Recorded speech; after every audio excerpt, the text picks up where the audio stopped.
তারা আসলে দেশ এবং জাতির শত্রু। কারণ একমাত্র বিএনপি একমাত্র আছে বাংলাদেশকে এখন বিদেশি শত্রুর হাত থেকে রক্ষা করার জন্য, যে কোনো বিদেশি প্রভুদের হাত থেকে রক্ষা করার জন্য একমাত্র দল বিএনপি আছে বাংলাদেশে, আর কোনো দল নাই। যদি থাকতো তারা আজকে আওয়াজ উঠাতো সচিবালয়ের ভিতরে আওয়ামী লীগের নেতা কর্মীরা কি করে, আওয়ামী লীগের সচিবরা বিএনপি সচিবালয়ের ভিতরে কি করে এখন পর্যন্ত। যাদের এখন জেলখানায় থাকার কথা তারা এখন সচিবের দায়িত্ব পালন করতেছে জেলখানায় বসে।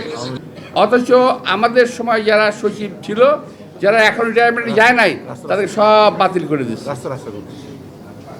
এখন আরও শুরু হয়েছে প্রশাসনে, বিভিন্ন এলাকাতে পরিবর্তন শুরু হয়ে গেছে। কে কে বিএনপি কোথায় আছে, হয় বিএনপি দিতে হবে, বিএনপি বাতিল করে কমপক্ষে জামাত দিতে হবে, জামাত না হলে আওয়ামী লীগ দিতে হবে। আপনারা খেয়াল করে দেখবেন, থানা, পুলিশ, কোর্ট, কাছারি, সচিবালয়ের ভিতরে এই কর্মকাণ্ডগুলো শুরু হয়ে গেছে। বিএনপিকে রাখা যাবে না।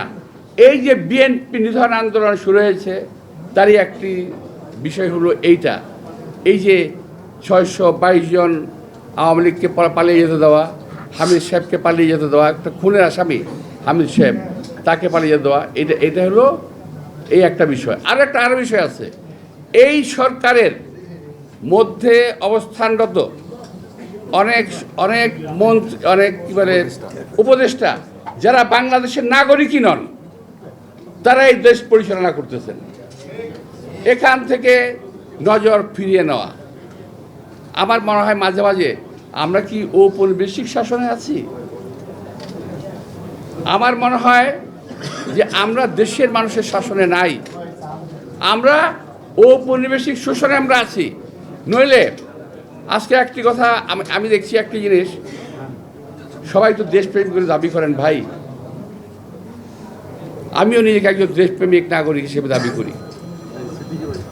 আমি অন্য কোনো কারো কথা বলছি না, আমি আমার নিজের পক্ষ থেকে বলছি, দায়িত্ব নিয়ে বলছি যে আমি কেন ইচ্ছা করলে সেন্ট মার্টিন যেতে পারি না, আমি কেন ইচ্ছা করলে সাজেক যেতে পারবো না, আমি কেন ইচ্ছা করলে বাগাইছড়ি যেতে পারবো না। আমি একটু এই সরকারের কাছ থেকে জানতে চাই, আমরা কি কোনো পরাধীন রাষ্ট্রে বসবাস করি? আমাদেরকে সেন্ট মার্টিন, বাগাইছড়ি কিংবা সাজেক যেতে পাসপোর্ট ভিসা লাগবে? আমি এই সরকারের কাছে স্পষ্ট উত্তর জানতে চাই, ঘটনাটা কি। আমি এটাও বুঝি না, আমার এনসিপির ভাইয়েরা যারা বলতে চান দ্বিতীয় স্বাধীনতা, তারা এই সম্বন্ধে কথা বলছেন না কেন? তারা কেন কথা বলছেন না? আর কেউ যদি আমাকে প্রশ্ন করে আপনি কেন বলছেন, আমি বলছি এই কারণে এই দেশটাকে আমরা যুদ্ধ করে স্বাধীন করেছি। সুতরাং এই দেশটাকে শহীদ রাষ্ট্রপতি জিয়া রহমান যুদ্ধ করে দেশটাকে স্বাধীন করেছে, কারো কাছে বিক্রি করে দেওয়ার জন্য নয়।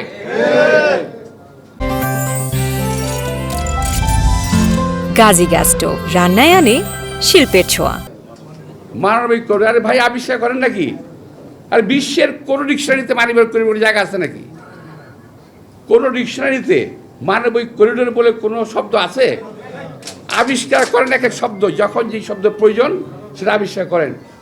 বাংলাদেশের অভ্যন্তরের কোনো করিডোর কিংবা প্যাসেজ দেওয়ার কোনো সুযোগ নাই জনগণের মতামত ছাড়া। ঠিক, জনগণের ভোটের মাধ্যমে নির্বাচিত সরকার সিদ্ধান্ত নেবে তারা কি করবে। আমাদের কোনো ভালো অভিজ্ঞতা আছে, বিশ্বের কোনো দেশ এই করিডোর দিয়ে শান্তিতে নাই।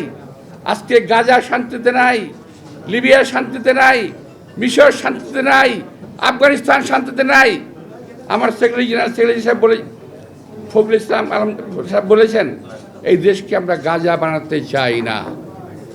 আসলে তাই, আমরা এই দেশকে ফিলিস্তিন গাজা বানাতে চাই না। আমরা এই দেশে আমরা লক্ষ্য করছি অনেক বিদেশিদের আগমন ঘটেছে, সন্দেহভাজন বিদেশিদের আগমন ঘটেছে। বিভিন্ন সময় তারা বিভিন্ন মিশন নিয়ে আসতেছে।